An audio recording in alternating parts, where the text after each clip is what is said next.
This call is now being recorded. Okay, तो हम बात करते हैं कि फैक्टर कौन कौन से जो अफेक्ट करते हैं। फैक्टर अफेक्टिंग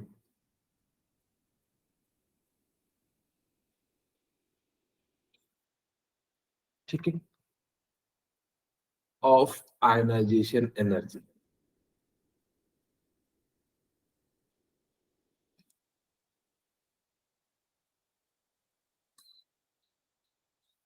पहला फैक्टर साइज। अगर आप खुद मुझे बताइए कि साइज बड़ा होगा तो आयनाइजेशन एनर्जी कम होगा, कहोगे सर क्यों? कम। कि वहां से इलेक्ट्रॉन निकालना उसके लिए आसान होगा। जैसे मान लो कि मैं कहूं कि एक ये है और एक दूसरा एलिमेंट है कुछ इस प्रकार से। अब ये न्यूक्लियस से बहुत ज्यादा दूर है। अब बहुत ज्यादा दूर है तो न्यूक्लियस का इस पे फोर्स लग नहीं पाएगा उतना। अगर लग नहीं पाएगा तो कम एनर्जी दिए ही आप क्या कर लोगे, यहां से इलेक्ट्रॉन निकाल लोगे। इस बात को याद रखिएगा कि जितना ज्यादा साइज होगा, if size is high then ionization energy क्या हो जाएगा, लो हो जाएगा। जितना ज्यादा बड़ा साइज होगा, इसका रीजन समझिएगा। मैंने ऐसा क्यों कहा, क्योंकि यहाँ पे क्या हो जाता है कि ये न्यूक्लियस से इस इलेक्ट्रॉन को क्या करेगा, खींचेगा अपनी ओर। अब ये बहुत दूर होने के कारण उस पर उतना ज्यादा फोर्स ऑफ अट्रैक्शन लग नहीं पाएगा। जैसे मैंने कहा था कि आप अपने घर में हो तो मम्मी पापा के एकदम बिल्कुल करीब हो तो आपकी तुरंत मम्मी पापा से फोर्स ऑफ अट्रैक्शन ज्यादा है। लेकिन आप जब कॉलेज चले जाओगे, एम्स दिल्ली चले जाओगे, तो वहां पे क्या होगा कि आपके मम्मी पापा से दूर कम दूरी ज्यादा हो जाएगा। तो वहां से आपके मम्मी पापा डांटेंगे भी तो आपको उतना ज्यादा जो है असर नहीं करेगा। तो उसी तरीके से यहाँ पे ये होता है कि जितनी बड़ी साइज होती है उतना ही ज्यादा क्या हो जाता है, ये हो जाता है। सेकेंड पॉइंट, जो सेकेंड पॉइंट हो जाता है वो हो जाता है इफेक्टिव न्यूक्लियर चार्ज। ठीक है, क्या हो जाता है, इफेक्टिव न्यूक्लियर चार्ज। अब ये इफेक्टिव न्यूक्लियर चार्ज क्या हो जाता है, ध्यान सुनिएगा कि जितना ज्यादा जेड होगा उतना ज्यादा यानी कि क्या हो जाएगा, इफेक्टिव न्यूक्लियर चार्ज होगा। और जेड की वैल्यू जितनी ज्यादा होगी तो आयनाइजेशन एनर्जी क्या हो जाएगा, उतना ही ज्यादा हो जाएगा। इसका मतलब समझिएगा कि जिसके पास नंबर ऑफ प्रोटॉन ज्यादा होगा वो इलेक्ट्रॉन को अच्छे से खींच के रखेगा, और अच्छे से खींच के रखेगा तो आपको ज्यादा एनर्जी लगेगी उसको निकालने में। जैसे मैं कहूं, मैंने कहा भी था आपको पिछली क्लास में कि जिस घर में एक ही बच्चा है, माँ बाप है, उस घर से आप उस बच्चे को लोगे तो नहीं निकलने देगा, यानी कि आपको बहुत मेहनत करना पड़ेगा। उसको बताना पड़ेगा कि दे दीजिए, आधे घंटे में दे देते हैं, तो बहुत मुश्किल से देगा। लेकिन जिस घर में दो तीन बच्चे हैं तो आप किसी एक बच्चे को ले जाओगे तो वो घर वाले मना नहीं करेंगे, कहेंगे ठीक है ले जाओ, जिसको खिला पिला के जो वापस ले आना। सेम कहानी यहाँ होती है कि जैसे ही जेड यानी कि नंबर ऑफ प्रोटॉन का पावर बहुत ज्यादा हो जाएगा, यानी कि प्रोटॉन बहुत ज्यादा हो जाएगा, यानी कि खींचने की टेंडेंसी बहुत ज्यादा है। अगर खींचने की टेंडेंसी बहुत ज्यादा है तो जिस कारण से वो क्या करेगा, इलेक्ट्रॉन को न्यूक्लियस की ओर खींच के रखेगा। अगर जैसे खींच के रखेगा तो जिस कारण से आप इलेक्ट्रॉन को वहां से निकालना चाह रहे हो तो आपका फोर्स ऑफ अट्रैक्शन जिससे है उससे ज्यादा लगाना पड़ेगा। इसीलिए यहाँ पे क्या हो जाता है, आयनाइजेशन एनर्जी ज्यादा हो जाती है। Third and most, electronic configuration.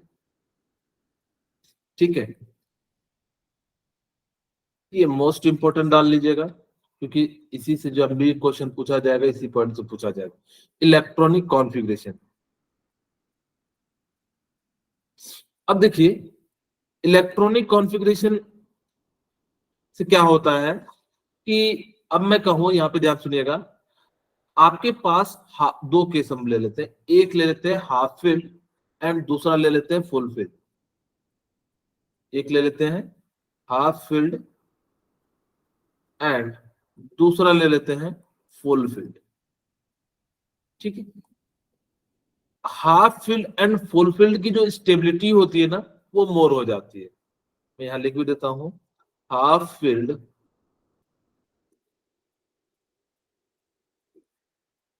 and fulfilled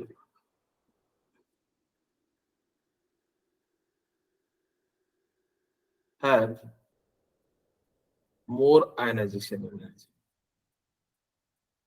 ऐसे समझिए कि ये हाफ फील्ड एंड फुलफिल्ड वाले जो है ना सरकारी नौकर मतलब जो है सरकारी नौकरी वाले हैं। अगर ये सरकारी नौकरी वाले हैं तो इसको कहोगे कि कुछ देने के लिए नहीं देंगे, एकदम बिल्कुल एकदम रुतबे में रहेंगे। क्यों? क्योंकि ये स्टेबल है, जानते कि मुझे किसी की जरूरत नहीं पड़ेगी, दूसरे लोग मेरे पास ही आएंगे मदद के लिए। तो यहाँ भी ऐसा केस होता है कि ये जो है ना काफी ज्यादा स्टेबल होते हैं। जनरली देखिएगा जो लोग स्टेबल होंगे ना उनको किसी से जरूरत नहीं पड़ती है जनरली, क्योंकि वो कहते हैं कि हम अपने पैसे से सारी चीजें खरीद लेंगे। तो ये हाफ फील्ड होने के कारण ये चाहता नहीं है कि इलेक्ट्रॉन को मैं क्या करूं, बाहर निकालूं, क्योंकि इलेक्ट्रॉन लेन देन तभी होता है जब वो अनस्टेबल होता है। अगर ये स्टेबल है तो ये देना ही नहीं चाहेगा। अगर ये देना नहीं चाहेगा तो क्या करोगे, आपको बहुत ज्यादा एनर्जी देनी पड़ेगी। इसी कारण से half field and full field का जो है क्या हो जाता है, आयनाइजेशन एनर्जी जो है हाई हो जाता है। अब जैसे आप लोगों को मैं थोड़ा सा इसके बारे में समझाता हूँ, ध्यान से सुनिएगा। कि जैसे मैंने क्या कहा कि कोई भी पहले मैं जनरल ट्रेंड दो बता देता हूँ ताकि कि आप लोगों को समझ में आ जाए। देखिए ionization energy when we goes top to bottom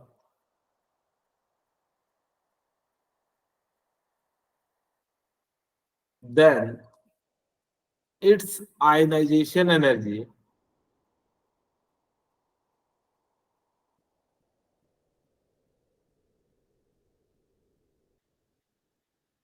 is decreases। ठीक है, इसका मतलब है कि जैसे मैं ले लिया lithium, sodium, potassium, rubidium, caesium and francium. अब जैसे जैसे नीचे की ओर जा रहे तो साइज क्या हो रहा है, इंक्रीज इंक्रीज हो रहा है। अगर साइज इंक्रीज होगा क्योंकि नंबर ऑफ सेल इसमें क्या होते चले जा रहे हैं, ऐड होते चले जा रहे हैं। अगर नंबर ऑफ सेल इसमें इंक्रीज हो रहा है तो मुझे बताइए कि न्यूक्लियस से जो आउटर मोस्ट वाला फोर्स है वो लिथियम में ज्यादा लगेगा या फ्रांसियम में? लिथियम में। अगर जहां पे न्यूक्लियस का फोर्स ऑफ अट्रैक्शन ज्यादा लगेगा तो वहां से इलेक्ट्रॉन निकालना आसान होगा या फ्रांसियम से? जो है मुश्किल होगा लिथियम से। फ्रांसियम में तो यानी कि न्यूक्लियस से दूर है तो फोर्स ऑफ अट्रैक्शन कम है, जिस कारण से क्या हो जाएगा, यहाँ से जो है आसानी से निकल जाएगा। यानी कि नीचे की ओर जाने पे आयनाइजेशन एनर्जी क्या हो जाएगा, डिक्रीज हो जाएगा।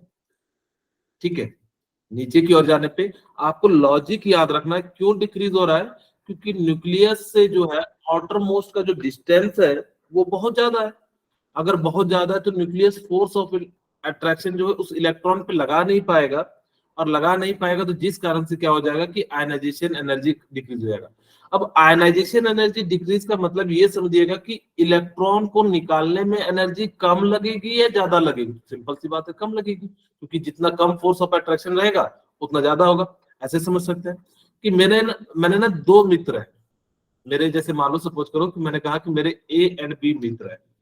एक के साथ मैं बहुत ज्यादा क्लोज हूँ, एक के साथ जो है मतलब जस्ट ऐसे रहते रहते हो गया।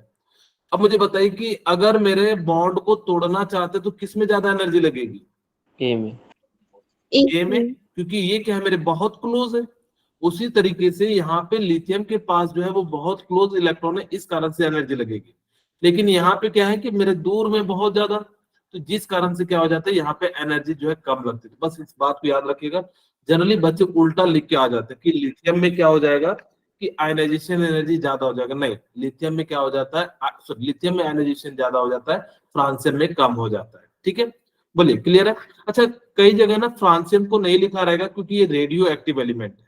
आपके बहुत सारी जगह पे रेडियो एक्टिव एलिमेंट को हम लोग जो है आयनाइजेशन में रूप में यूज नहीं करते हैं। मैं यहाँ से हटा देता हूँ क्योंकि आयनाइजेशन एनर्जी जो है रेडियो एक्टिव के लिए नहीं यूज किया जाता है। ठीक है, ओके। अब हम बात करते हैं थर्ड पॉइंट कि when we goes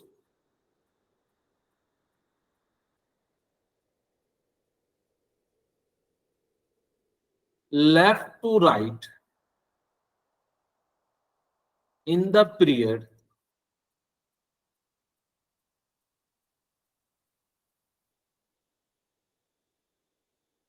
then it's ionization energy क्या होगा, बोलिए?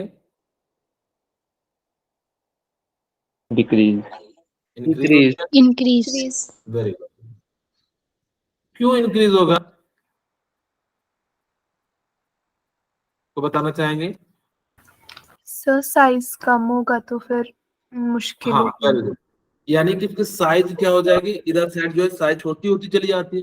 अगर जब साइज छोटी होगी तो न्यूक्लियस का फोर्स ऑफ अट्रैक्शन ज्यादा लगेगा, और ज्यादा लगेगा तो जिस कारण से क्या हो जाएगा कि आपको उस इलेक्ट्रॉन को निकालने में ज्यादा एनर्जी लगेगी। अब ये जनरल ट्रेंड होता है, लेकिन यहाँ पे इसमें कुछ एक्सेप्शन आ जाते हैं। लेफ्ट टू राइट पे आयनाइजेशन एनर्जी जो है क्या हो जाती है, इंक्रीज हो जाती है, साइज डिक्रीज होती है। ठीक है, अब मैं यहाँ पे ले लेता हूं लिथियम, कलर चेंज कर देता हूं, lithium, beryllium, boron, carbon, nitrogen, oxygen and fluorine. हम यहाँ पे पहले बात करते हैं, नियॉन भी मैं ले लेता हूं। ठीक है, आप सभी को मैंने इलेक्ट्रॉनिक कॉन्फ़िगरेशन सिखाया था। ठीक है, सर मैंने आप सभी को सिखाया था, तो हमने कहा था एसएस पब्लिक स्कूल से करके ले लेना। तो यहाँ पे लिथियम का अगर जब मैं निकाल के फिर एक बार जस्ट सिखाऊं तो क्या हो जाएगा, 1s2 2s1। बोलिए, इसी तरीके से मैं बेरिलियम का निकालूं तो क्या हो जाएगा, 1s2 2s2। ठीक है, और आपका बोरॉन का क्या हो जाएगा, 1s2 2s2 2p1। सबका नहीं लिख रहा, बस मैंने आपको समझाया। क्या मैं इसको डायरेक्ट ऐसा लिख दूं, 2s1? ठीक है, ये क्या हो जाएगा 2s2, और ये क्या हो जाएगा 2p1, ये क्या हो जाएगा 2p2, 2p3, 2p4 and 2p5 and 2p6। बोलिए, क्लियर है? अब देखिए यहाँ पे ये फुलफिल्ड है, यानी कि इसके इलेक्ट्रॉन क्या है, पूरे के पूरे भरे हुए हैं, तो फुलफिल्ड है ये। और नाइट्रोजन बताइए क्या है, हाफ फिल्ड है। half filled, very good. इसका मतलब क्या है half filled and full field का, कि जो ऑर्बिटल ले रहे हैं उसके अंदर पूरा का पूरा सभी ऑर्बिटल में क्या है, इलेक्ट्रॉन कंप्लीटली फिल्ड है तो फुल फिल्ड। अगर एक एक है तो उसको हम लोग क्या कह देंगे, हाफ फिल्ड कह देंगे। अब जनरली बच्चे ना इसका ट्रेंड क्या लिखते हैं मैं समझाऊं तो नियॉन, फिर वो क्या करते हैं फ्लोरीन, फिर ऑक्सीजन, फिर nitrogen, carbon, boron, beryllium and lithium. Generally बच्चे यही सोचते हैं, आपका सोचना भी जायज है, क्योंकि मैंने अभी बताया कि जब हम लेफ्ट से राइट जाते हैं तो आयनाइजेशन एनर्जी इंक्रीज होती है, क्योंकि यहाँ छोटा साइज हो जाएगा जिस कारण से इलेक्ट्रॉन निकालना क्या हो जाएगा, मुश्किल हो जाएगा। कहोगे सर ये ट्रेंड तो बिल्कुल सही लिखा, लेकिन एक्चुअल में क्या हो जाता है ना, ये गलत ट्रेंड है। कहोगे सर क्या गलत है? अब आपको क्या करना है, यहाँ नियॉन तो होगा लेकिन ये क्या हो जाते हैं, हाफ फील्ड स्टेबल होने के कारण अपने बगल वाले एटम से क्या हो जाते हैं, ज्यादा स्टेबल हो जाते हैं। इसका राइट ट्रेंड क्या हो जाता है, ध्यान से लिखिएगा, नियॉन, उसके बाद हमारे पास क्या आ जाएगा, फ्लोरीन। सबसे ज्यादा तो नियॉन का होगा क्योंकि मोस्ट स्टेबल है। अब ये यहाँ पे आ जाता है, ठीक है, यहाँ पे अब नाइट्रोजन हो जाएगा, बाद में ऑक्सीजन हो जाएगा। कई बार इससे एग्जाम पूछे गए हैं, बच्चे जनरली यही वाला ट्रेंड मार के आ जाते हैं और उनको मार्क्स नहीं मिलते हैं। ठीक है, तो इस चीज को ध्यान रखिएगा। अब फिर हमने कार्बन लिखा, नाइट्रोजन ऑक्सीजन हो गया, कार्बन। अब ये फिर से यहाँ जंप कर जाएगा, क्या हो जाएगा, बेरिलियम, फिर हम लोग क्या लिखेंगे, बोरॉन, एंड लास्ट में क्या लिख जाएंगे, लिथियम। यानी कि ये जो तरीका है क्या है आपका, बिल्कुल सही है। यानी कि इस प्रकार से हम लोग क्या कर सकते हैं, इनको जो है लिख सकते हैं। बोलिए, क्लियर है यहाँ तक? मुझे बता दीजिए सर। ओके। अब हम इसके बाद सेकंड वाला भी देख लेते हैं। सोडियम के बाद क्या आता है, मैग्नीशियम, उसके बाद एल्युमिनियम, उसके बाद क्या आता है, silicon, phosphorus, sulphur, chlorine, argon, ठीक है, यानी कि कुछ इस प्रकार से होगा। ओके, अब हम इसका इलेक्ट्रॉनिक कॉन्फ़िगरेशन लिखे, मैं एक का लिख के दे देता हूँ। सोडियम का कितना हो जाएगा लास्ट में, सोडियम एंड जो है यहाँ पर लिख देता हूँ, बाद में इसको मैं इरेज कर दूंगा, यहाँ पे लिख देता हूँ। सोडियम क्या हो जाएगा, 1s2 2s2 2p6 3s2, ठीक है, 10 और ये 1, ठीक है, ये सोडियम का हो गया। मैं यहाँ पे लिख देता हूँ 3s1 एंड 3p2, और यहाँ पे हमारे पास क्या हो जाएगा बोलिए, 3p1, ठीक है, 3p2 और 3p3 3p4 एंड 3, मैग्नीशियम में 3s2 में क्या हो गया, मैग्नी कुछ दिक्कत है अंशुमन? सर मैग्नीशियम में 3s2 नहीं आएगा। अच्छा सॉरी, ओहो मैंने पी लिख दिया ना, 3s2, ठीक है। आप लोग इलेक्ट्रॉनिक कॉन्फ़िगरेशन में आप लोगों को बताया भी था, तो यहाँ पे देख लेते हैं फिर से एक बार, ठीक है। ओके, हमारे पास एल्युमिनियम 13 होता है, क्या लिखेंगे, एस एस पब्लिक स्कूल, ठीक है, 1 2 3 4 2p एंड 3p। हमारे पास कितना एल्युमिनियम 13 है, तो 10 to 12 एंड 3p1, यहाँ बाकी रहेगा ना, 3p2 3p3 3p4 and 3p5 and 3p6, ठीक है। ओके, अब इस प्रकार से हमने क्या कर लिया, यहां तक लिख लिया। अब हमें देखिए, मुझे बताइए कि कौन ज्यादा यहाँ पे हाफ फील्ड और फुल फील्ड कौन कैसा केस बन रहा है। तो अब देखोगे कि मैग्नीशियम जो है वो कैसा केस बन रहा है, fulfilled. Fulfilled, very good, fulfilled है। और मुझे बताइए कि जो फास्फोरस है वो कैसा बन रहा है, हाफ हाफ फील्ड। फील्ड। आपके क्वेश्चन इन्हीं से बनेंगे, ध्यान रखना। आप जितने भी प्रीवियस ईयर के देख लीजिएगा, आपको जनरल ट्रेंड से नहीं पूछेंगे, जनरल ट्रेंड से पूछेंगे तो सभी के सभी बना देंगे।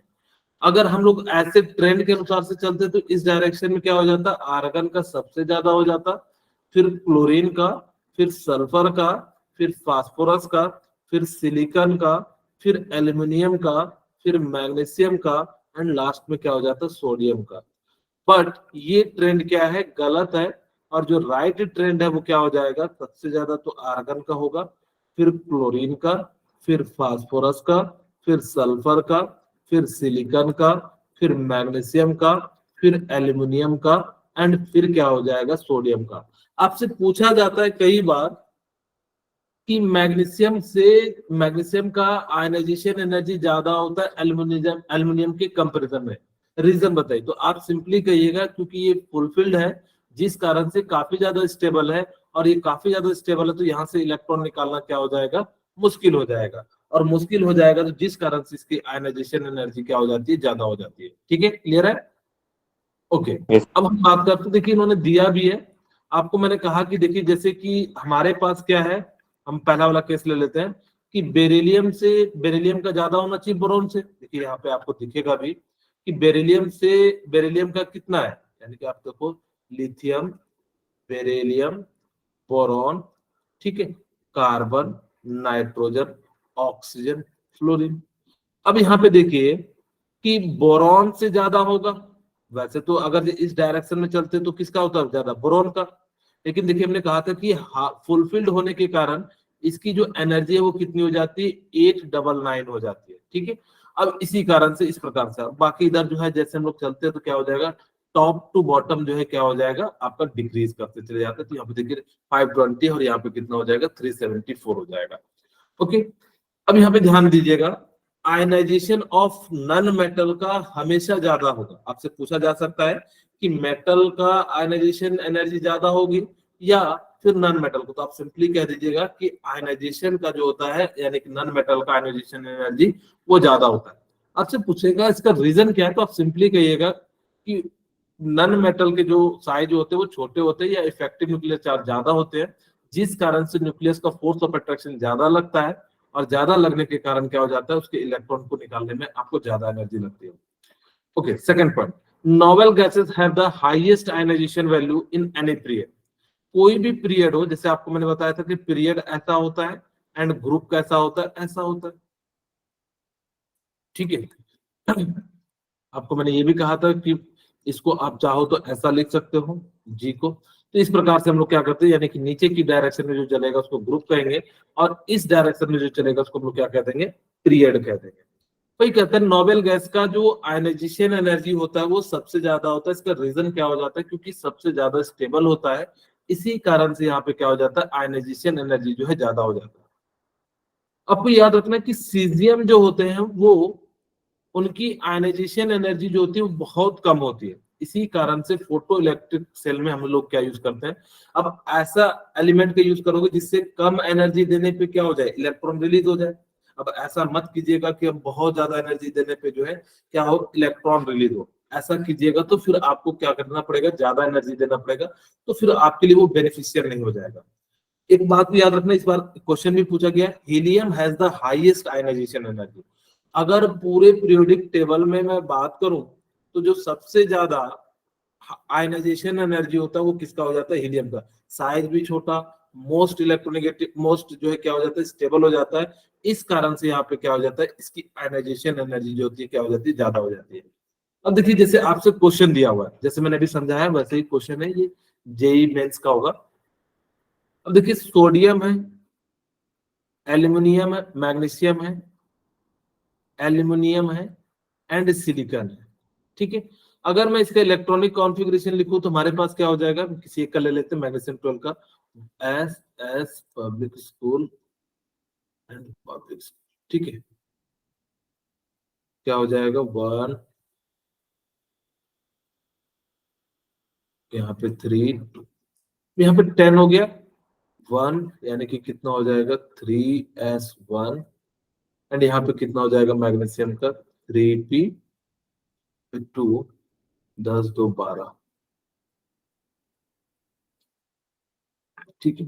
3s2, एल्युमिनियम का कितना हो जाएगा, 3p1, एंड इसका कितना हो जाएगा, 3p2 हो जाएगा, ठीक है। ओके, अब हमने क्या कर लिया कि इस प्रकार से लिख लिया। अब जैसे ही लिख लिया तो हमारे पास देखिए ये हाफ फिल्ड होगा, ये कैसा हो जाएगा। अच्छा, यहाँ पे ना आपको जनरल ट्रेंड, यहाँ पे इन्होंने आंसर भले गलत दे दिया है, लेकिन आपको याद रखना है कि ये फुलफिल्ड है, ठीक है। ये क्या है, फुलफिल्ड है। मैं यहाँ पे एक ऑप्शन दे देता हूं, ई नन ऑफ दिस, ठीक है। ओके, अगर ये फुलफिल्ड है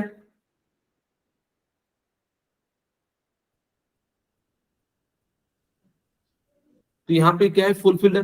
अब देखिए सबसे ज्यादा तो सिलिकॉन का होगा, क्योंकि हमें पता है कि जब लेफ्ट से राइट जाता है तो यानी कि क्या हो जाता है कि जिसकी साइज छोटी होगी उसका जो है आयनाइजेशन एनर्जी ज्यादा होगा, और ये जब करके यहाँ आ जाता है मैग्नीशियम का। फिर हमारे पास क्या हो जाएगा, एल्युमिनियम, और सबसे बड़ा सोडियम है, तो यानी कि इस प्रकार से। अब देखिए, सोडियम भी तो हाफ फिल्ड है। कौन सा, सोडियम। ओके, हाँ सोडियम भी हाफ फिल्ड है, वेरी गुड। यहाँ पे कह सकते हो कि सर सोडियम भी हाफ फिल्ड है, लेकिन एस का जो साइज है ना वो काफी ज्यादा बड़ा है, ठीक है, जिस कारण से यहाँ पे उतना ज्यादा इफेक्ट नहीं कर पाता है, क्योंकि जिसका साइज बड़ा है तो इस कारण से हम यहाँ पे क्या हो जाता है कि इसका साइज भी छोटा है और हाफ फील्ड भी, यानी कि स्टेबिलिटी भी मिल रहा है। इसी कारण से हम लोग क्या करते हैं कि इसकी जो उतनी ज्यादा इंपॉर्टेंस रह नहीं जाती है, ठीक है।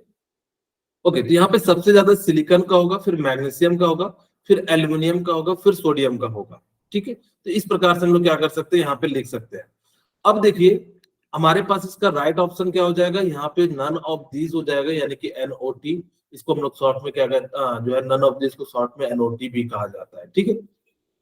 ओके, अब हमारे पास देखिए यही क्वेश्चन यहाँ पे पूछा भी गया है कि बेरिलियम का जो आयनाइजेशन एंथैल्पी होता है वो बोरॉन से ज्यादा होता है। इसका रीजन क्या है, बेरिलियम क्या हो जाता है, फुलफिल्ड हो जाता है ड्यू टू द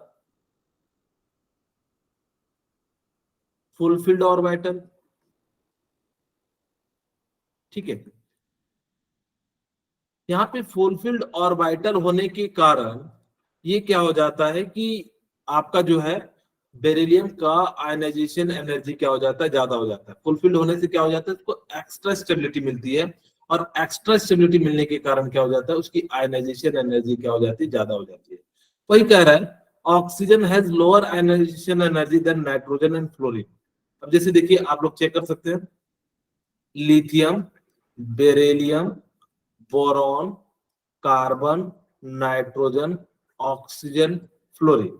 अब वो कह रहा है कि nitrogen, oxygen has lower ionization enthalpy of nitrogen and fluorine, यानी कि कह रहा है कि ऑक्सीजन का जो है लोअर आयनाइजेशन एनर्जी है। क्यों है? क्योंकि ये क्या हो जाता है कि यहाँ पे नाइट्रोजन तो फुलफिल्ड है, सॉरी हाफ फिल्ड है ना, N3, ये क्या है, फुलफिल्ड है, हाफ फिल्ड। ये क्या है, हाफ फिल्ड है। अगर हाफ फिल्ड है तो हमने कहा भी था कि इसको हम लोग क्या कर देते हैं, एक प्लेस जस्ट आगे कर देना, तो ये कहाँ आ जाएगा, यहाँ आ जाएगा। तो वही कहता है ऑक्सीजन का जो है क्या हो जाता है, लोअर हो जाता है नाइट्रोजन एंड फ्लोरीन से। कहोगे due to the half filled orbital energy. ठीक है, तो इस प्रकार से जो है आपको ये ट्रेंड जरूर याद रखना, नहीं तो आपके अगर जब क्वेश्चन कहीं से पूछा जाएगा आयनाइजेशन एनर्जी से, तो इसी ट्रेंड से आपसे पूछा जाएगा। ठीक है, अब जैसे पूछता है कि आयनाइजेशन एनर्जी 1 और 2 का ऑक्सीजन एंड नाइट्रोजन का बताना है, बहुत ही सिंपल सा है। ऑक्सीजन का हम लोग लिखते हैं तो हमारे पास इलेक्ट्रॉनिक कॉन्फ़िगरेशन क्या हो जाएगा, 1s2 2s2 एंड हमारे पास क्या हो जाएगा 2p। ऑक्सीजन का कितना होता है एटॉमिक नंबर, 8, यानी कि कितना हो जाएगा 4। नाइट्रोजन की हम बात करते हैं तो नाइट्रोजन का क्या हो जाएगा 1s2 2s2 एंड 2p3। अब मुझे बताइए अगर ज्यादा बेटर होता है यहाँ पे 1 ले लेते तो, क्योंकि I2 का कंपैरिजन करोगे तो कोई ज्यादा बेनिफिट मिलेगा नहीं। खैर मैं दोनों कर देता हूं यहाँ पे। इसके लिए फर्स्ट केस में हम I1 और I2 की बात करते हैं। अब मुझे बताइए कि ऑक्सीजन के पास p ऑर्बिटल में 4 इलेक्ट्रॉन है, ठीक है, 1 3 ही ऑर्बिटल होते हैं। p में कितने ऑर्बिटल होते हैं, मैंने स्ट्रक्चर ऑफ एटम में बताया था, 3 ऑर्बिटल होते हैं। ठीक है, ओके, यहाँ भी 3। अब मुझे बताइए ये तो हाफ फील्ड है, यहाँ एक एक पहले भरते हैं फिर क्या करते हैं, पेयरिंग करते हैं, और यहाँ पे हमारे पास क्या है, एक एक इस प्रकार से जो है भरे हुए हैं। ठीक है, ओके। अब जैसे ही यहां से ये इलेक्ट्रॉन अगर एक दे देगा तो हाफ फील्ड हो जाएगा, यानी कि इसकी आयनाइजेशन एनर्जी क्या हो जाएगी, बहुत कम होगी। लेकिन यहाँ हाफ फील्ड है, ठीक है, इस कारण से इसकी एनर्जी क्या लगेगी, ज्यादा लगेगी। और वैसे भी याद रखना, मैंने कहा था कि एक इलेक्ट्रॉन निकालने के बाद दूसरा इलेक्ट्रॉन निकालते तो आपको ज्यादा एनर्जी की रिक्वायरमेंट पड़ती है। क्यों? क्योंकि न्यूक्लियस का जो पॉजिटिव चार्ज है ना, वो ज्यादा उसको इलेक्ट्रॉन को खींचेगा, जिस कारण से आपको ज्यादा आयनाइजेशन एनर्जी लगेगी। तो इसी यहाँ सिंपल सा पता लग रहा है कि किसका आयनाइजेशन एनर्जी ज्यादा होगा, Ie2 यानी कि नाइट्रोजन का जो हमारे पास क्या लगेगा, Ie2 का जो आयनाइजेशन एनर्जी ज्यादा है इन कंपेरिजन पे 1। लेकिन ये क्वेश्चन कब ज्यादा अच्छा हो जाता है, ये भी 1 होता और ये भी 1 होता। तो अब कहते कि सर दोनों में से इलेक्ट्रॉन निकाल रहे, दोनों में से एक एक पहला इलेक्ट्रॉन निकाल रहे हैं, तो आपको ये दिख रहा होगा कि यहाँ पे ये क्या है, आपका हाफ फील्ड ऑर्बिटल है। तो हाफ फील्ड से निकालने में अब एनर्जी किसकी लगेगी, हाफ फील्ड वाले की। यहाँ पे इसका राइट आंसर क्या हो जाएगा, Ie2 यानी कि Ie नाइट्रोजन। विजय थोड़ा सा म्यूट कर लीजिए, और यहाँ पे क्या हो जाएगा Ie ऑक्सीजन। ठीक है, Ie ओके विजय।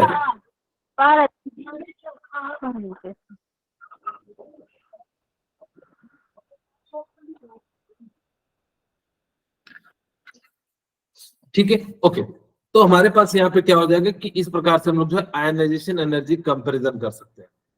अब हम ग्रुप 13 की बात करते हैं। ग्रुप 13 में क्या होता है कि जनरली हमने बताया था कि नीचे की ओर जाने पे आयनाइजेशन एनर्जी डिक्रीज करती है, ठीक है, आयनाइजेशन एनर्जी डिक्रीज होती है, बट गैलियम एंड जो टुलेरियम होता है, लैंथेनाइड सीरीज होने के कारण क्या हो जाता है, यहाँ पे ये चेंज हो जाता है। इसको ग्रुप 13 के एक्सेप्शन भी कहा जाता है, क्योंकि यहाँ पे जनरल ट्रेंड हमें नीचे की ओर जाने पे, मैं यहाँ पे इस प्रकार से बना देता हूं, अगर मैं नीचे की ओर जाता, ठीक है, तो आयनाइजेशन एनर्जी क्या हो जाता, डिक्रीज हो जाता।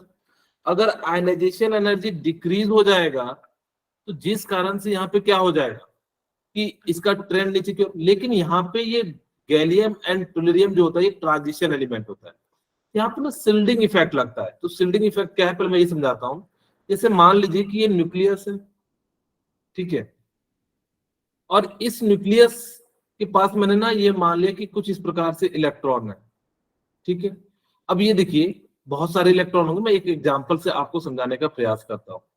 अब ये न्यूक्लियस, इलेक्ट्रॉन पे नेगेटिव चार्ज, इस पे पॉजिटिव चार्ज है, सिमिलरली यहाँ पे लगेगा फोर्स दोनों इलेक्ट्रॉन पे न्यूक्लियस, क्योंकि ऐसा तो 3D में होगा, एक यहाँ होगा तो यहाँ, एक यहाँ होगा, तो ये दोनों को क्या करेगा, न्यूक्लियस खींचेगा। अब जब ये खींचेगा तो मुझे बताइए कि इलेक्ट्रॉन इलेक्ट्रॉन के बीच रिपल्सन भी होगा कि नहीं? Yes sir. अगर इलेक्ट्रॉन इलेक्ट्रॉन के बीच रिपल्सन होगा, जितना फोर्स खींचना चाहिए था क्या अब उतना फोर्स लग रहा है क्या? No sir. इसी इफेक्ट को हम लोग क्या कह देते हैं, सिल्डिंग इफेक्ट कह देते हैं। तो यहाँ पे भी क्या हो जाता है ना कि गैलियम में जो है ना क्या हो जाता है, सिल्डिंग इफेक्ट लग जाता है, लैंथेनाइड कंट्रैक्शन के कारण होता है। क्योंकि आप सभी को पता होगा कि एफ ब्लॉक का जो अट्रैक्शन फोर्स होता है वो बहुत कम हो जाता है, जिस कारण से आपको पता होना चाहिए कि जब नीचे की ओर जाते हैं तो बढ़ना चाहिए था, लेकिन इसका राइट ऑर्डर जो है कुछ इस प्रकार से हो जाता है, ठीक है। अब लैंथेनाइड कॉन्ट्रैक्शन हो जाएगा तो यानी कि उसका साइज क्या हो जाएगा, श्रिंक हो जाएगा, क्योंकि उसके बाहर वाले इलेक्ट्रॉन जो है, मैं लिख देता हूं लैंथेनाइड कॉन्ट्रैक्शन,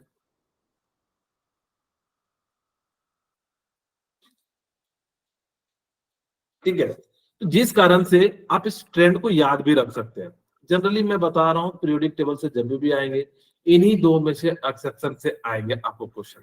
तो यहाँ पे क्या हो जाता है कि लैंथेनाइड में क्या हो जाता है, कॉन्ट्रैक्शन होने के कारण इसका साइज जो है थोड़ा सा क्या हो जाता है, श्रिंक हो जाता है। और जैसे श्रिंक हो जाता है जिस कारण से क्या हो जाता है, यहाँ पे इसका जो राइट ऑर्डर हो जाता है वो क्या हो जाता है, ये यहाँ पे उठ के चले जाता है। बाकी हमने क्या करा, गैलियम, एल्युमिनियम एंड इंडियम इसी प्रकार से जो हमने क्या कर दिया, लिख दिया, ठीक है, ओके। अब यहाँ पे भी सेम वही होता है कि लैंथेनाइड एंड कंट्रैक्शन होता है, तो यहाँ पे भी क्या हो जाएगा कि जो है आपके साथ जो है गैलियम एंड जो है किसके साथ, यानी कि जो है लेड के साथ जो क्या हो जाता है, आपका यहाँ पे ट्रांजिशन हो जाता है और यहाँ पे क्या हो जाता है, लैंथेनाइड कॉन्ट्रैक्शन हो जाता है। तो सारे लेंथेनाइड्स में कंट्रैक्शन होता है? नहीं, सिर्फ ग्रुप 13 एंड 14 की हम बात करते हैं, ठीक है, यहीं पे आपको देखने के लिए मिलेगा, बाकी में नहीं होते हैं, ठीक है। यहीं पे देखिए ये सारा डाटा पहले निकलता है, फिर हम लोग बाद में एक्सप्लेनेशन देते हैं, क्योंकि ये सारी जो वैल्यू आई हुई है एक्सपेरिमेंटली निकाला गया है।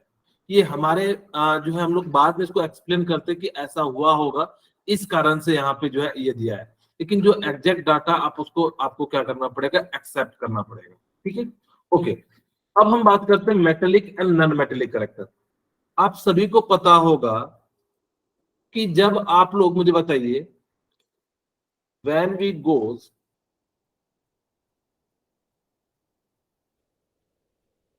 left to right in the period,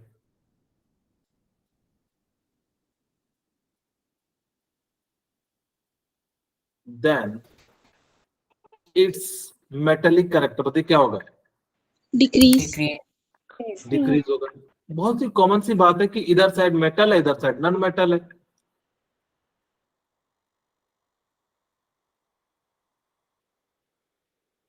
ठीक है। अब मैं इसका एग्जांपल भी दे देता हूं, जैसे यहां ले लेते हैं lithium, beryllium, lithium, beryllium, boron, carbon, nitrogen, oxygen, fluorine, neon की नहीं बात कर रहे हैं। इस डायरेक्शन में जाने पे क्या हो जाता है आपका मेटेलिक कैरेक्टर क्या हो जाता है, लिख भी लीजिए, कोई दिक्कत नहीं है यहाँ पे, ठीक है।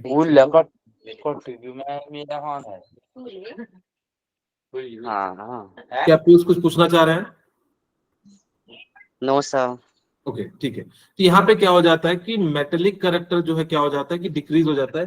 क्यों? क्योंकि यहाँ पे क्या है, ये मेटल है, ठीक है, यहाँ पे क्या है, ये मेटल है, और यहाँ पे क्या है, नॉन मेटल है। तो वैसे भी सोच सकते हैं कि जब आप ग्रुप में चलेंगे तो क्या हो जाएगा, आपका जो मेटेलिक कैरेक्टर, क्योंकि ये मेटल से नॉन मेटल जा रहा है, तो यानी कि मेटेलिक कैरेक्टर क्या हो जाएगा, डिक्रीज हो जाएगा। तो यहाँ लिख भी देता हूं, मेटेलिक कैरेक्टर डिक्रीज हो जाता है,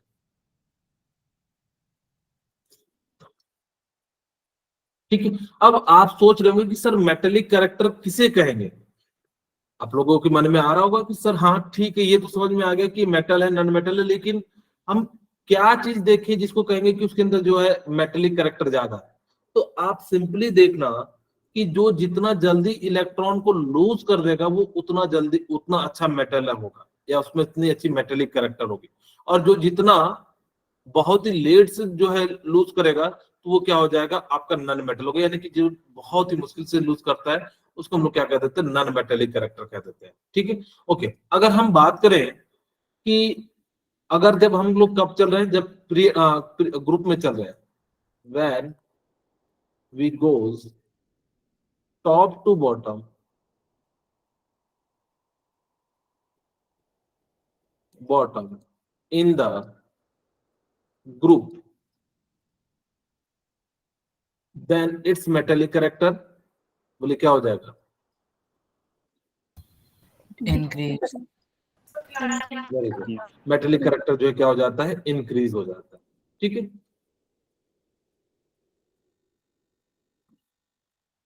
ओके, अब यहाँ पे देखिए आप लोग लिख सकते हैं lithium, sodium, potassium, rubidium and caesium.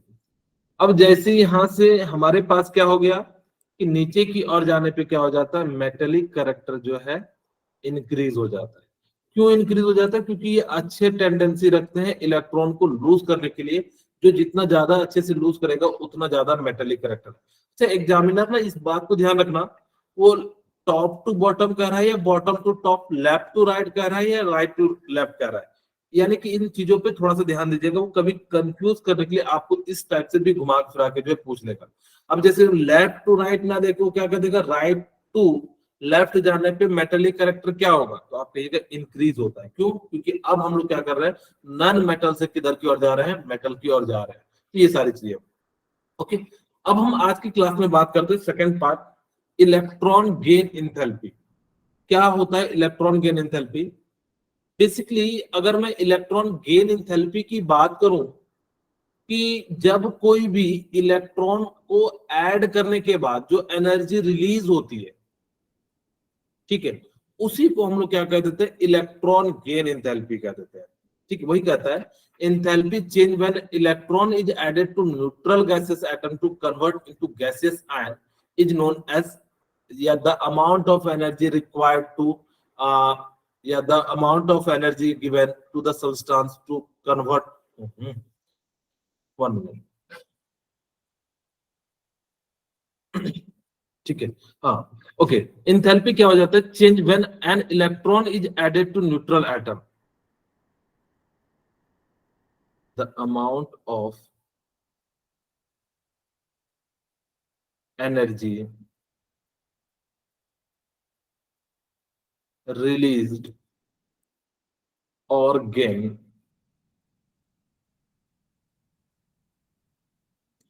when a electron is added to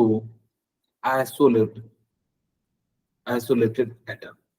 यानी कि किसी भी एटम में एक इलेक्ट्रॉन को ऐड करने के बाद जो एनर्जी रिलीज या गेन होती है, उसी को हम लोग क्या कह देते हैं, इलेक्ट्रॉन गेन एंथैल्पी। इसे यहाँ पे ध्यान से देखिए, जैसे मान लो मेरे पास कोई ये न्यूक्लियस है, ठीक है। अब मैं चाहता हूं कि यहाँ पिछली बार क्या था, निकाल रहे थे, इलेक्ट्रॉन गेन एंथैल्पी क्या है उससे, अब यहाँ पे क्या कर रहे हैं, आयनाइजेशन में आयन में कन्वर्ट कर रहे थे। अब हमने क्या करा कि एक इलेक्ट्रॉन को दे दिया। अब जैसे ही देंगे तो ये क्या करेगा, कुछ एनर्जी रिलीज करेगा, ठीक है, ये एनर्जी क्या करेगा, रिलीज करेगा। अगर आपसे ये पूछा जाए आयनाइजेशन एनर्जी जो था वो इंडोथर्मिक था, तो मुझे बताइए कि इलेक्ट्रॉन एफिनिटी कैसा हो जाएगा, एक्सोथर्मिक हो जाएगा। यहाँ पे हाँ, क्योंकि ये एनर्जी क्या कर रहा है, रिलीज कर रहा है, तो क्या हो जाएगा, फर्स्ट में रिलीज करता है, बाकी में आपको देना पड़ता है, भी जस्ट हम समझाएंगे सक्सेसिव में। तो यहाँ पे क्या हो गया कि जैसे ही हमने क्या करा कि इलेक्ट्रॉन को हमने यहाँ पे दिया तो कुछ एनर्जी रिलीज करेगा, और जो एनर्जी रिलीज करेगा तो इसीलिए हम उसको क्या कह देते हैं, एक्सोथर्मिक कह देते हैं। तो यहाँ पे लिख सकते हो इलेक्ट्रॉन गेन इंथैल्पी जो होता है, इलेक्ट्रॉन गेन इंथैल्पी, ठीक है,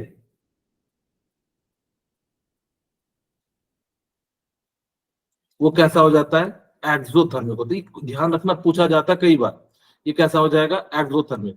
मैंने आपको पिछली क्लास में बताया था कि एक्सोथर्मिक का मतलब क्या हो जाता है, जो इससे हीट निकलता है उसको हम लोग क्या कह देते हैं, एक्सोथर्मिक कह देते हैं। तो यहाँ पे क्या हुआ कि जैसे ही दिया, अब आप खुद सोचना ध्यान से, दो बातें आप लोगों को मन में सोचना है। क्या सोचना, पहली बात कि छोटे घर में इलेक्ट्रॉन को ऐड करना आसान होगा या बड़े घर में, बड़े। जैसे मैं आपको एक एग्जांपल से समझाता हूँ। अगर गांव घर में कभी भी 2-4 मेहमान आ जाते तो देखिएगा कोई दिक्कत नहीं होता है, लेकिन शहर, दिल्ली जैसे शहर सब में आप अगर चले जाओगे, क्योंकि वहां एक ही रूम होता है, अगर वहां पे कोई तीसरा आदमी आ जाता है तो काफी ज्यादा क्या हो जाती है, प्रॉब्लम हो जाती है। इसीलिए दिल्ली का सिस्टम क्या है कि आओ खाओ और शाम को चले जाओ, ठीक है। तो वहां पे क्या हो जाता है, इस प्रकार से ज्यादा ट्रेंड चलता है कि वहां पे रहने रुकने का व्यवस्था नहीं होता है। गाँव घर सब में क्या होता है, जहाँ पे स्पेस ज्यादा होता है तो वहां पे आसानी से 2 दिन 4 दिन आराम से आप लोग क्या कर सकते हैं, रह सकते हैं। सेम कंडीशन यहाँ पे भी होता है कि जब हमने क्या करा कि इलेक्ट्रॉन को इसमें ऐड किया, अब इसका साइज बड़ा होगा तो यानी कि रिपल्सन कम होगा, लेकिन अगर इसका साइज छोटा होगा तो रिपल्सन क्या हो जाएगा, ज्यादा होगा। अगर ज्यादा होगा तो यानी कि क्या यहाँ पे स्टेबल हो पाएगा क्या, नहीं। इसका मतलब अगर जो सीधे सीधे मैं आपको समझाऊं कि जिसका साइज बड़ा होगा वहां पे इलेक्ट्रॉन ऐड करना आसान होगा, तो वहां से कम एनर्जी निकलेगी। क्या ये बात समझ में आ रही है? मैंने क्या कहा कि जिसका साइज बड़ा होगा, हाँ जी, कुछ पूछ रहे हैं, स्क्रीन शो नहीं हो रही है, क्या पूछ रहे हैं? सर ये रिपीट करने को बोल रहा है ये। अच्छा, ये जो आयनाइजेशन एनर्जी है, इलेक्ट्रॉन गेन एंथैल्पी, ओके। हमने क्या कहा, ध्यान सुनिए, कि जब हमने क्या कहा कि एक इलेक्ट्रॉन को आप ऐड करने के लिए जो अमाउंट ऑफ एनर्जी रिलीज या गेन होगा, उसी को हम लोग क्या कह देते हैं, आयनाइजेशन एनर्जी कह देते हैं, ठीक है। अभी समझाएंगे क्या अंतर होता है आयनाइजेशन एंथैल्पी, गेन एंथैल्पी और जो है, लेकिन नाम में भी कह रहा है इलेक्ट्रॉन गेन एंथैल्पी, यानी कि इलेक्ट्रॉन को गेन करने के बाद जो एनर्जी रिलीज होती है उसी को हम लोग क्या कह देते हैं, इलेक्ट्रॉन गेन एंथैल्पी। अब मैंने कहा कि जैसे देखिए कि साइज छोटा है, घर जिसका छोटा है, उसमें अगर किसी आदमी को, जैसे मैं कह रहा हूं कि मेरे पास, मैं दिल्ली में हूं, मैं वैसे दिल्ली में हूं नहीं, एक एग्जांपल के रूप में बता रहा हूं कि मेरे पास एक ही रूम है और हम जो है क्या कह रहे हैं, और उस मान लो कि जो है फैमिली के साथ है। अब यहाँ पे फैमिली के साथ अगर जब कोई दूसरा आ जाएगा तो क्या यहाँ पे हम लोग रख पाएंगे क्या, नहीं, क्यों, क्योंकि हमारे पास जगह नहीं है। तो वैसे ही होता है कि जिसका साइज छोटा होगा या जिसका घर छोटा होगा, वहां पे अगर इलेक्ट्रॉन जाएगा तो यहाँ पे ये इलेक्ट्रॉन जो है आपस में क्या करने लगेंगे, रिपेल करने लगेंगे। लेकिन जिसके घर में मान लो 10-12 कमरे हैं, अगर 10-12 लोग भी आ जाएंगे तो कोई फर्क नहीं, कोई कहेगा छत पे सो जाओ, किसी गांव घर में नहीं जगह तो छत पे भी सुला देते, लेकिन शहर में ऐसा सिस्टम नहीं होता है, ठीक है। तो इस प्रकार से, और सोना भी नहीं चाहिए शहर में, नहीं तो पता लगा सुबह जो है 3 लीटर खून था और शाम में, और सुबह उठे तो 2 लीटर हो जाएगा, ठीक है। इसीलिए ओके, अब यहाँ पे हमारे पास क्या हो गया कि जैसे ही साइज छोटा था तो इलेक्ट्रॉन क्या हो गया, यहाँ पे ऐड हो गया। अब जैसे ही ऐड हो गया, जिस कारण से क्या होगा कि एनर्जी रिलीज होगा।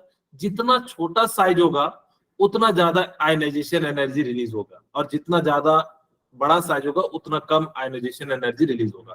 हम यहाँ पे बात कर लेते हैं सक्सेसिव। दो बातें, इलेक्ट्रॉन गेन एंथैल्पी ना दो तरह की होती है, पॉजिटिव नेगेटिव। ये कभी एनर्जी एब्जॉर्ब भी करता है, कभी रिलीज भी करता है। कब ये एनर्जी एब्जॉर्ब करता है, कब रिलीज करता है, तो वो आपको भी मैं समझाता हूँ, फिर ये टेबल समझाता हूँ। जैसे मान लेते हैं सक्सेसिव इलेक्ट्रॉन एफिनिटी क्या होता है, ध्यान सुनिएगा। कि जैसे कोई एक एटम मान लेता हूं मैं, पहले मैंने मान लिया कि ए, जनरल मान लेता हूं ए है। ए में हमने क्या करा कि एक इलेक्ट्रॉन को ऐड किया, ठीक है। मैंने क्या करा कि एक इलेक्ट्रॉन को ऐड किया, तो मेरे पास क्या बन गया, ए नेगेटिव, ठीक है। साथ में कुछ एनर्जी निकलेगा जिसको मैंने मान लिया E1, जो कि आपकी इलेक्ट्रॉन एफिनिटी है। अब यहाँ पे ध्यान से सुनिएगा कि ये एनर्जी निकला। अब मैं क्या कर रहा हूं कि यहाँ पे ए माइनस में एक और इलेक्ट्रॉन को ऐड कराना चाह रहा हूं, ठीक है। तो ये कैसा हो जाएगा, ए माइनस माइनस हो जाएगा, ए माइनस 2 हो जाएगा। सिमिलरली यहाँ पे ए माइनस माइनस है, अब मैं एक और इलेक्ट्रॉन को ऐड कराना चाह रहा हूं, तो कितना हो जाएगा, ए माइनस माइनस। हाँ ठीक है, वैसे भी कह सकते हो या इस तरह से भी लिख सकते हो। अब देखिए, इसको मैं समझाने के लिए एक एग्जांपल लेता हूं। मान लो मेरी क्लास है 11th में, और मेरे क्लास में जो है 10 डेस्क है, यानी कि जो है कितने डेस्क है, 10 डेस्क है, इस तरह से। अब हुआ क्या कि जो हमारे प्रिंसिपल थे उन्होंने क्या करा कि बहुत सारे बच्चों का और ज्यादा 11th में एडमिशन ले लिया।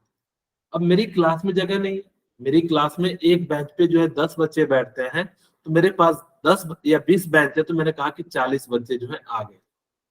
लेकिन हुआ क्या कि सडनली 5 बच्चे और नए आ गए। तो जैसे नहीं होता, देखिएगा क्या कहते हैं कि अगर जैसे एक बच्चा आता है तो कोई भी दूसरे बेंच पे बैठा लेगा, हर कोई जो है बैठा लेता है। जैसे आप लोगों ने भी नोटिस किया होगा अपने स्कूल में कि कोई अगर मान लो कि कभी कोई जो है क्लास मर्ज कर दिया जाए, या कोई अपना भाषण दे रहा हो या कुछ मोटिवेट कर रहा हो, तो हम लोग 2-3 क्लास मिलकर जो है बैठ जाते हैं, एक्सेस हो जाता है। अब वैसे ही हुआ यहाँ कि मैंने क्या करा कि भाषण देना शुरू कर दिया। अब जो है क्या हो गया कि 2 क्लास के बच्चे आ गए। तो पहले तो 2-2 बच्चे बैठते थे, लेकिन तीसरा बच्चा को आप लोग भी कहोगे सर एडजस्ट कर लेते हैं जनरली। लेकिन मैं अब 2 बच्चे की बैठने की कैपेसिटी पे मैं चौथा भी बच्चा ले आऊं, तो आप लोग कहोगे नहीं सर, नहीं जगह नहीं है, इसको पीछे भेज दो। उस लड़के को क्या करते हैं, धक्के मार के पीछे भेज देते हैं। अब धक्के मार के पीछे भेज देते तो मैं क्या करूंगा, डंडा लेके खड़ा रहूंगा कि नहीं इसको तुम बैठाओ, तुम नहीं बैठाओ तो उसको क्या करना पड़ेगा। हमने बाहर से एनर्जी दिया। पहला जो आया वो कैसे आया, खुद ही आपने बैठा लिया, यानी कि इसके अंदर एनर्जी क्या हो रही है, रिलीज हो रही है, ठीक है। इसके अंदर क्या हो रही है, एनर्जी रिलीज हो रही है।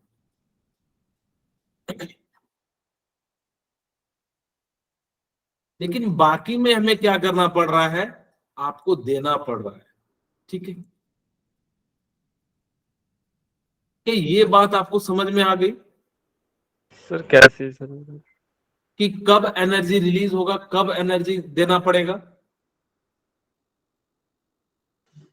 सर रिपीट करा दो। ओके ठीक है, फिर से देखिए। सर मैंने कहा कि छोटा सा एग्जांपल लेते हैं। मेरे पास 2 बेंच है, ठीक है।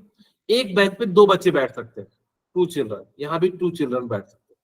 अब हुआ क्या कि कोई 2 बच्चे 4 बच्चे और आ गए, ठीक है। मेरे पास 4 थे और 4 बच्चे आ गए। इसकी कैपेसिटी 2-2 है, मान लेते हैं कि 2 बच्चे बैठ सकते हैं, तो यहाँ पे 2-2 बच्चे तो आराम से बैठ जाएंगे।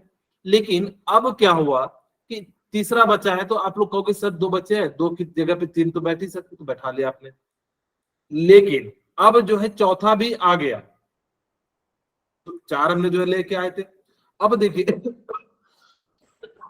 अब जो चौथा बच्चा होगा वो आप तीनों बैठाना चाहोगे क्या, नहीं। अब नहीं बैठाना चाहोगे, मैं एज अ टीचर क्या करूंगा, आपको डंडा लेके कहूंगा नहीं बैठाओ। अब ये बैठाना कब हुआ, जब मैंने आपको बाहर से एनर्जी दिया। पहले क्या था, आपने खुद ही बैठा लिया, यानी कि एनर्जी रिलीज कर रहे थे, खुशी खुशी की आ जाओ दोस्त मेरे बैठ जाओ। लेकिन अब आप लोग भी एक लिमिट लगी तो बैठाओगे। और वैसे सोच सकते हैं कि यहाँ पे क्या हो जाता है, अब मैं केमिस्ट्री की भाषा में समझाऊं, पहले मैंने आपको रियल लाइफ में समझाया कि आप समझ सको, उस चीज को फील कर सको कि हाँ यार सही बात कह रहे हैं सर, कि जब हमारे पास क्या होगा कि एक एक इलेक्ट्रॉन को तो हम बैठा ही सकते हैं, एडजस्ट कर सकते हैं, लेकिन अगर वही मैं कह दूं कि और 3-4 इलेक्ट्रॉन दे दूं तो आप लोग क्या कहोगे, रिपल्सन करने लगेगा। रिपल्सन करने लगेगा तो वो स्टेबल तो होगा नहीं, तो आपको क्या करना पड़ेगा, बाहर से एनर्जी देकर इसको रखना पड़ेगा। जैसे मैंने डंडे के दम पे आपसे कहा कि चौथा के बैठाओ, लेकिन आप बैठाने के लिए रेडी नहीं थे, इसी कारण से क्या हो गया कि यहाँ पे एनर्जी क्या हो गई, गिवन हो गई। क्या आपको अब समझ में आया? Yes sir. ओके, अब देखिए इसको ना केमिस्ट्री की भाषा में समझते हैं। मान लेते हैं मेरे पास कोई एक एटम है, ठीक है, अब मैंने यहाँ पे क्या किया कि इलेक्ट्रॉन को ऐड कर दिया, ठीक है। अब यहाँ पे प्रोटॉन और इलेक्ट्रॉन में जो है ना थोड़ा बहुत डिफरेंस है तो चल जाएगा, जैसे 4 प्रोटॉन एंड 5 प्रोटॉन है तो चल जाएगा, एडजस्टेबल है। लेकिन मैं कहूं कि 4 प्रोटॉन एंड 7 इलेक्ट्रॉन क्या एडजस्टेबल है? क्या नहीं, ये इलेक्ट्रॉन आपस में ही लड़ के दम जो है अनस्टेबल कर देंगे। तो इस चीज को स्टेबल रखने के लिए आपको क्या करना पड़ेगा, बाहर से एनर्जी देना पड़ेगा। यही चीज मैं कह रहा था कि यहाँ पे होगा। सेकेंड थिंग, इस बात को याद रखिएगा कि हमेशा आयनाइजेशन या जो इलेक्ट्रॉन एफिनिटी जो होगा वो सेकंड का ज्यादा होगा, ठीक है। अगर जो 2 सक्सेसिव हो रहे हैं तो इलेक्ट्रॉन एफिनिटी में लिख देता हूं यहाँ पे, electron affinity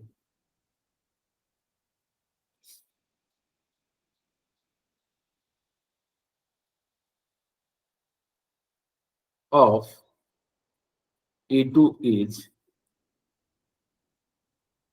higher than E1, ठीक है। इस बात भी याद रखना, कई तरीके से पूछेगा। और ये जो वैल्यू होती है ना, निगेटिव वैल्यू होती है, क्योंकि आपने एनर्जी दिया। ये वैल्यू कैसे होती है, पॉजिटिव गिवन में सर गिवन नहीं होगा, क्या हो जाएगा, सर गिवन नहीं होगा सर, वैल्यू कहाँ सर पे, 1 है सर इलेक्ट्रॉन। फिर से बोलेंगे वरुण? सर E1 पे सर गिवन नहीं होगा, E1 के साथ सर गिवन नहीं होगा नहीं, सर। आप आपने खुद ही ना उसको प्यार से बैठा लिया, इतना तो एडजस्ट कर ही सकते हैं ना। अच्छा, यहाँ पे आप लोग सोच रहे होंगे कि सर यहाँ से तो एनर्जी रिलीज हुआ, यहाँ यस पे सर। E1 होता तो माइनस में होता, लेकिन इस साइड लेके जाओगे तो क्या हो जाएगा, प्लस में हो जाएगा ना, क्योंकि आपने इलेक्ट्रॉन ऐड किया तो एनर्जी निकला, लेकिन लिखने के लिए हमने क्या कर दिया, इधर होगी, इसलिए इसको हमने इस फॉर्म में, रिलीज के फॉर्म में लिख दिया। ये समझ में आया है या नहीं आया?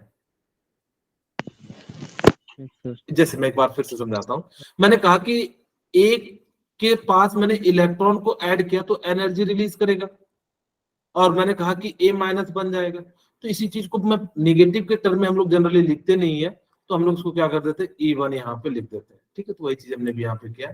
ओके, अब हमारे पास क्या हो जाएगा कि हमेशा याद रखना, ये क्या हो जाते हैं, बाकी पहला पॉजिटिव होगा, बाकी में आप सभी को क्या होगा, एनर्जी उसको देना पड़ेगा, और जब दीजिएगा तो उसका हमेशा होगा।